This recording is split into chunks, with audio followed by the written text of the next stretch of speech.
8ஆம் நூற்றாண்டில் மலேசியாவில் கடாரம் என்னும் இடத்தில் ஆட்சி புரிந்த ஒரு தமிழன். தமிழ் கோயில்களை எழுப்பி தமிழனின் பெருமையை உணர்த்திய அந்த தமிழன் மலேசியாவில் தமிழர்களின் எழுச்சியை எடுத்துணர்த்தும் அபூர்வ கோயில்களை கட்டினான்.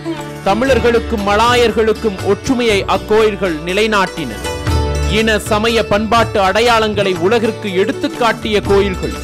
அதில் ஒளிவெள்ளத்தில் சொர்க்கம் போல இருக்கும் 10 லட்சத்திற்கும் அதிகமான கண்ணாடி துண்டுகளை பதித்த சிவப்பு, ஊதா, மஞ்சள் என வண்ண கண்ணாடிகளால் ஜொலிக்கும் மலேசியாவின் அருள்மிகு ஸ்ரீ ராஜகாளியம்மன் கோயில் உலகின் முதல் கண்ணாடி கோயில்.